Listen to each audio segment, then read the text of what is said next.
From the early days of humanity when people roamed the earth unclothed, to the Stone Age when leaves and natural materials were used for modesty, clothing has undergone a remarkable transformation.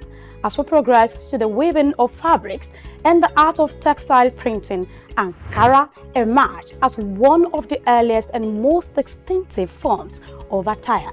Today, Ankara has evolved beyond its origins, becoming a significant cultural symbol for various ethnic groups, states, and nations. Ankara, more than just a fabric, it's a symbol of pride and culture for millions across West Africa, deeply embedded in their identity and heritage. I bet you've been in touch with this fabric one way or the other, but have you ever asked where and how it all began? The journey and history of Ankara is what we are about to uncover, and how it became a powerful emblem of African heritage.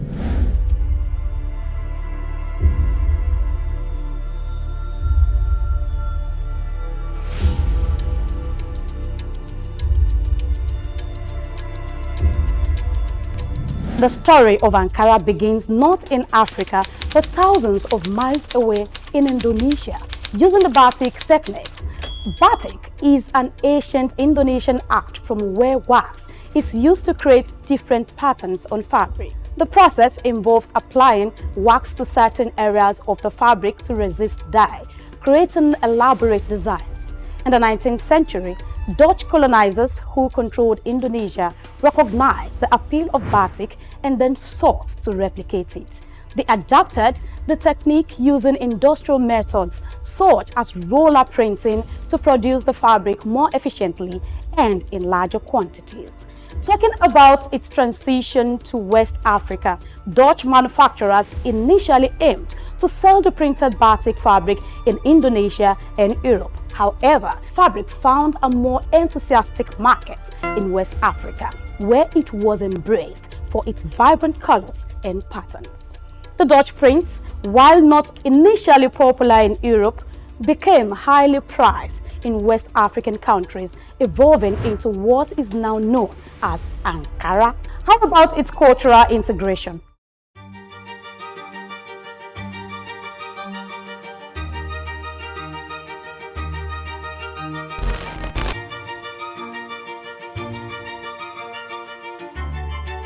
Well, the exact individual or company responsible for introducing Batik to the African market is not well documented, but over time, Ankara became deeply integrated into West African culture, symbolizing various aspects of identity, status, and tradition.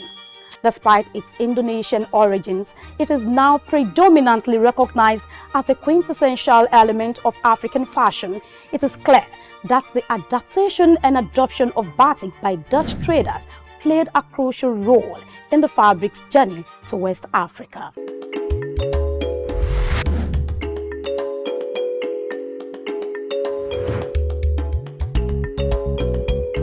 By the early 20th century, these vibrant fabrics had become deeply embedded in the West African culture, from bustling markets to family gatherings. Ankara was more than just clothing. It was a statement of identity, social status, and unity. Even today, Ankara continues to hold a special place in West African society, alongside other widely recognized fabrics, reflecting the region's rich textile heritage. Talking about human civilization and the remarkable transformation of covering our body, Ankara fabric stands out with a deep historical root. Let's take a look at some of the beautiful collections and hear from one of the biggest retailer in Balogun Market, Lagos Island. I deal in what you call Ankara fabrics. We have the bigger one, which is vegetable block wax. That's the bigger range. You have the medium range. There are also vegetable block wax. So those are the two types of category that we sell. We buy from wholesalers, which is on the mainland. Then we resell. Like people use it for ashwebi. Some people use it for ready to wear, like tailors. They use it for ready to wear. And some people just buy it for maybe like a mini celebration, or in short, all celebration, all ceremony and celebration. So this one now, this is a medium white target, vegetable block wax. This is a medium one. If you touch it, you will see the texture. It's not that 100% cotton. So compared to this one is a big one. Yeah. So when you touch it, you see the difference. Yes. This big one, this medium. This is big, this is medium. Yes. That's the difference. This has more quality than this. So that's just the difference. And it's not that this one is bad. It's just that some people's pocket that will determine if you can go for big. Some don't like the medium one, so they go for this. They based on this. Why some that can't afford this, they just buy this. So the rest is just about design. Yes. The two types that you have here. Yes. The rest is just about design, different designs. It's not.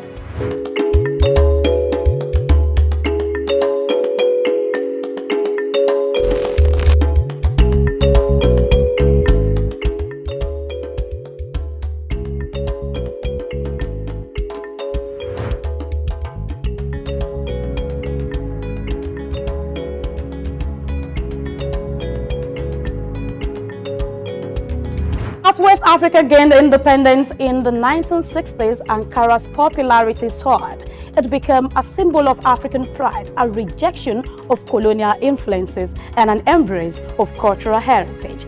From everyday wear to high fashion, Ankara represented a new era of self-expression. We are doing it now. This machine, we have this time. So you can leave it for 5 minutes, you can leave it for 3 minutes, depends on how strong you want it to be. Okay. So and as long as you can keep it for that a couple of times, that's how it will last. Will last, okay. And another thing that make it fade off easily is washing machine. Oh. Yeah, when you are using a washing machine. So it should be hand washed, not. Not so strong wash. You know, Ankara is not something that, especially when it's adult clothes. You know, it's not something that you rub on the floor. It's also some particular places to wash. Ankara is for both sex, male and female. And we have adopted it as an African one. Even some of our brothers have brought this taking it outside to show as an African wear. A lot of people see it as the easiest fabric that you can take and make anything that you want out of it. That's why no matter how dull the market is, there are influx of it's going out.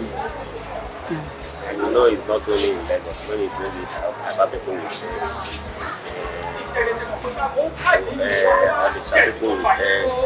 people will all sorts of places. So that is how it spread. So you'll be surprised that you are sitting down here, you will see design today, tomorrow you come, you not see it again. So there are some trends in Ankara, there are some outfit that is like, well, you can't specify now because anybody can wear anything, but you see some colors that are too sharp. You say that it's outside color. Igbos like dull color, yellowish, and you know there are some like this one that is here now. It's an Igbo uniform. That's fragrance stuff. An Igbo uniform. If you see, if you go to function, you see things like that. And if you go to market, it's a separate, and the price is different. It doesn't move like the others. Okay. So you have to buy with caution. Today, Ankara is not just a fabric, it's a global phenomenon, worn by millions. It graces runways from Lagos to Paris, New York to Tokyo. As a symbol of African pride and identity, Ankara continues to evolve, influencing fashion, art, and culture worldwide.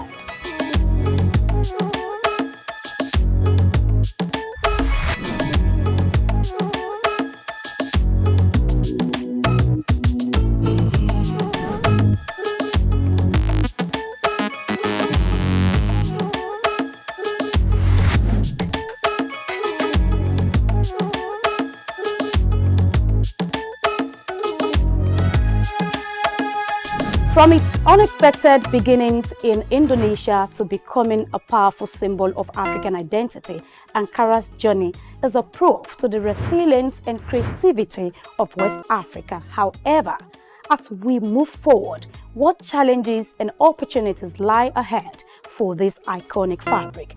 Join us in the next episode as we explore the current state of Ankara production and the hurdles it faces into this global market. I am Grace Komolafe. See you again.